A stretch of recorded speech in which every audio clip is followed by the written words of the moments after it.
လေးဒါပြီးသားသမီးများ2လပိုင်း1လစာတဲတော့ဟောကိန်းလေးဖြစ်ပါတယ်ရှင်ဒါပြီးသားသမီးများတဲ့ဒီလက်တာကာလအတွင်းမှာတဲ့လက်ကွဲနေရတယ်နော်အချင်းနဲ့ပတ်သက်ပြီးတော့စိတ်ညစ်စရာစိတ်ရှုပ်စရာတွေပေါ်တတ်တယ်တဲ့မိမိရဲ့ချစ်သူမိမိရဲ့အိမ်တော်ဘက်တွေနဲ့အစစ်မပြေတာအဆက်အသွယ်မရတာတို့ဟလာပြတ်တောက်တာတို့ဒါမျိုးတွေဖြစ်တတ်တယ်တဲ့ဖုန်းကန်ရတော့တက်နေတယ်နော်ဖုန်းကန်ရတော့တက်နေအချိန်ကာလပါအလူတန်းတော့ပြုလို့ရတတ်တယ်ဖုန်းကြီးရဟန်းတွေကိုဒီ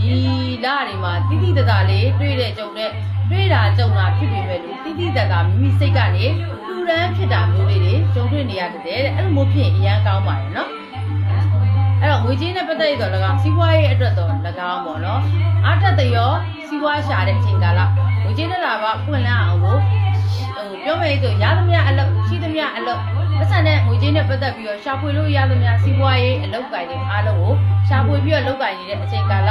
ဆက်တဲ့ကောင်းတွေရသမျှလိုက်ပြီးတော့လုပ်ကိုင်တဲ့အချိန်ကာလမျိုးဖြစ်နေတတ်တယ်အဲ့တော့အလုပ်ဒီမှာလည်းခီးသွားလာပြီးလုပ်ရမယ်အလုပ်တွေပါလာတတ်တယ်တဲ့ငွေကြေးနဲ့လာပါအထူးကံကောင်းမဲ့လားတလားပဲဖြစ်ပါတယ်နော်အဲ့တော့မိသားစုနဲ့ပတ်သက်ရင်နဲ့နှစ်ဖက်အိမ်အောင်တဲ့တွေအဖို့ပေါ့နော်အဲ့တော့ရှေ့သူလည်းမပြတ်နောက်လူလည်းဝင်တဲ့ကိစ္စမျိုးတွေဝင်တတ်တယ်အဲ့တော့အဲ့ဒါလေးလည်းအနေငယ်ယူဆိုင်ဖို့လိုတယ်နော်ကိုကမထားချင်ဆိုရင်တော့အနေငယ်ယူဆိုင်ပါဒီလတာကာလအတွင်းမှာဟလာငွေကြေးစီးချောင်းလေးဒနာအင်အားလေးဖြတ်တန်းမဲ့အချိန်ကာလလေးတွေရှိပါတယ်အဲ့ဒီအချိန်လေးတွေမှာစီးပွားရေးနဲ့ပတ်သက်ပြီးတော့ကိုယ့်ဘက်ကနေပြီးတော့ခုနပြောသလိုမျိုးစောင့်ထိန်လို့ရတဲ့သီလာလေးတွေစောင့်ထိန်မယ်ဆိုလို့ရှိရင်ကျင့်ဆောင်ရမယ့်သီလာလေးကျင့်ဆောင်မယ်ဆိုရင်ပို့ပြီးတော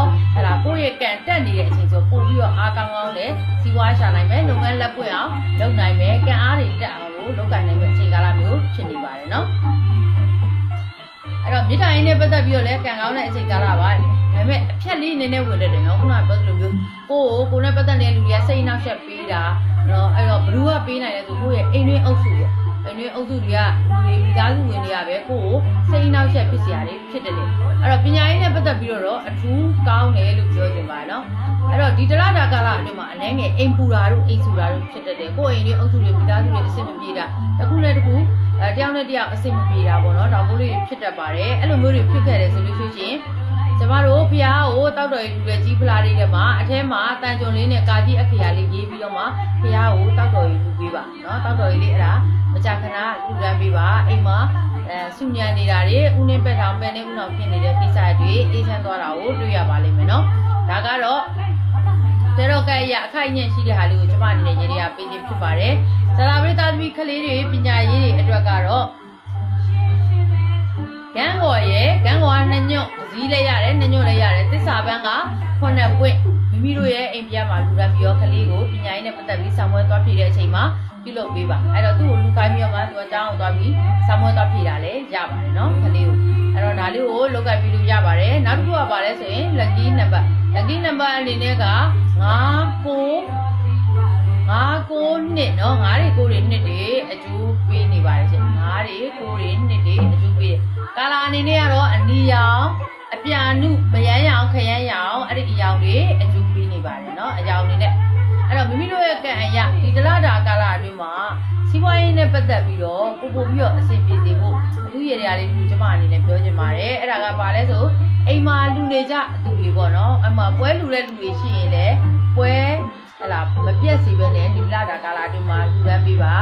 လက်ပွင့်စေတဲ့ဒါမှမဟုတ်လည်းရွတ်ဆိုသလိုမိမိကိုယ်တိုင်ဒီနဲ့အိမ်မှာတကယ်လို့မရွတ်ဆိုနိုင်ဘူးကိုယ်တိုင်ကမရွတ်နိုင်ဘူးဆိုလို့ရှိရင်လည်း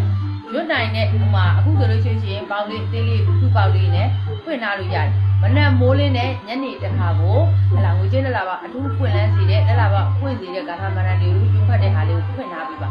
နော်ဒါမျိုးလေးကိုလုပ်ထားပြီးပါလက်လာပါအထူးဖွင့်တဲ့အချိန်ဖြစ်လို့ဟလာညဘက်ကျရင်လည်းနေဝင်ပြီးလက်တဲ့အချိန်လေးကိုပြောင်းနိုင်စီမီလေးထွန်းပေးပါနောက်တစ်ခုကမနက်မိုးလင်းမနက်ပိုင်းပေါ့နော်မနက်စောနေထွက်တဲ့အချိန်မှာလည်းမနက်ခင်းကိုပြောင်းနိုင်တတိုင်းပုံပြီးတော့မှမိမိတို့လက်လာပါတစ်လတာလုံးကန်ကောင်းစေဖို့အတွက်စီတောင်းပြီးပါဒါဆိုရင်ကျွန်တော်တို့စီကြလာပြီးသားပြီးများဝင်လာတော့ငွေကြေးလက်လာပါတွေလည်းခိုင်မာပြီးတော့ရရှိနေတဲ့ငွေကြေးလက်လာပါတွေမရသေးတဲ့ငွေကြေးလက်လာပါတွေလည်းဝင်လန်းလာမှာဖြစ်ပါတယ်ရှင်အားလုံးပဲစိတ်ချမ်းသာခြင်းကိုယ်ချမ်းသာခြင်းနဲ့ပြည့်စုံကြပါ